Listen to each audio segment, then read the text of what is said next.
ចដែលក្លាហាននៅក្នុងព្រៃដ៏ធំមួយមានខ្លាឃ្មុំតូចដែលមានឈ្មោះថាបូបូវាពិតជាស្រឡាញ់មិត្តភក្តិរបស់វាខ្លាំងណាស់ដែលមិត្តភក្តិរបស់វាមានដូចជាកណ្ដុរកង្កែបនិងសត្វស្លាបក៏ប៉ុន្តែបូបូវាតែងតែភ័យខ្លាចនៅរាល់សូរសំឡេងរំខានឬអ្វីមួយដែលធំនៅថ្ងៃមួយមានខ្យល់បក់ខ្លាំងណាស់ព្រមទាំងមានភ្លៀងធ្លាក់ផងដែរទឹករលកបានលិចចូលទៅក្នុងរន្ធរបស់សត្វកណ្ដុរដែលកំពុងរស់នៅកណ្ដុរតូចបានស្រែករកជំនួយជួយខ្ញុំផងបបោតាកំពុងតែលិចចូលនៅក្នុងរន្ធរបស់ខ្ញុំហើយបបោស្ទាក់ស្ទើរបន្តិចព្រោះវាមានការភ័យខ្លាចទៅនឹងតាក់ព្រមទាំងភ្លៀងដ៏ខ្លាំងនោះក៏ប៉ុន្តែវាបាននឹកឃើញថាបើខ្ញុំមិនជួយនោះទេនោះមិត្តរបស់ខ្ញុំនឹងជួបអាសន្នជាមិនខានវាបានចាប់ដំបងធំមួយរួចចូលទៅកាន់រន្ធកណ្ដុរហើយវាបានប្រើប្រាស់ដំបងនោះដើម្បីលើកដីបិទច្រកតាក់ទោះបីជាវាមានការផិតភ័យក៏ដោយបបោក៏នៅតែធ្វើរហូតដល់តាក់ឈប់ចូលពេលភ្លៀងឈប់សត្វទាំងអស់បានអបអរសាទរបបោហើយពួកគេបាននិយាយថាបបោគឺជាខ្លាឃ្មុំដ៏ក្លាហានអ្នកបានជួយមិត្តដោយអស់ពីចិត្តបបោលើបែបនេះហើយក៏បានញញឹមហើយគេបាននិយាយទៀតថាខ្ញុំក្លាហានព្រោះតែខ្ញុំស្រឡាញ់មិត្តភក្តិការក្លាហានគឺមិនមែនបំភ័យនោះទេតែគឺជាការធ្វើអ្វីមួយឲ្យត្រឹមត្រូវទោះបីជាមានការភ័យខ្លាចក៏ដោយសារៈសំខាន់នៃរឿងនេះផងដែរបានបង្រៀនយើងដឹងថាភាពក្លាហានមិនមែនគ្មានការផិតភ័យនោះឡើយក៏ប៉ុន្តែការដើរទៅមុខដើម្បីជួយអ្នកដទៃនិងធ្វើអ្វីមួយដែលត្រឹមត្រូវទោះបីជាមានភាពភ័យខ្លាចក៏ដោយ You must travel to Sky Mountain Magic Academy to protect the flower's light.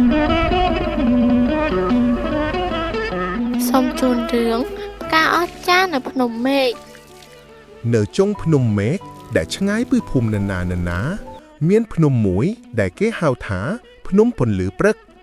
នៅទីនោះមានក្មេងស្រីម្នាក់ឈ្មោះលៀនហួរដែលចូលចិត្តដាំផ្កានិងថែសួន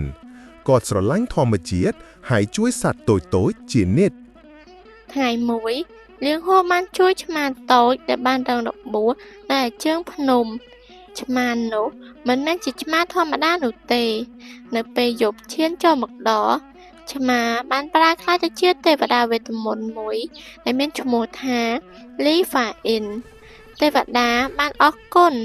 ហើយបានផ្ដល់គ្រាប់ពូជទៅឲ្យនាង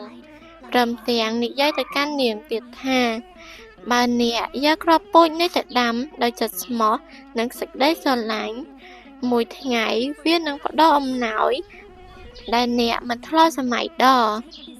លៀងហួរនាងបានយកគ្រាប់ពូជនោះទៅដាំហើយជារៀងរាល់ថ្ងៃគ្រាប់ពូជនោះមិនមានអ្វីកើតឡើងនោះទេ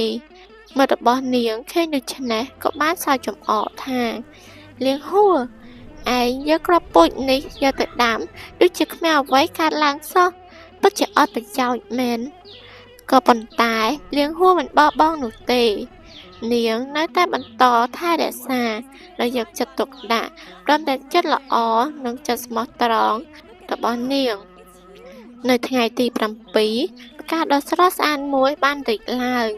មានពន្លឺដូចជាព្រះអាទិត្យពន្លឺនោះបានធ្វើឲ្យសួនទាំងមូលក្លាយទៅជាទីក្រុងវេទមន្តសត្វទាំងអស់បានចាប់ផ្ដើមចេះនិយាយនិងសប្បាយរីករាយ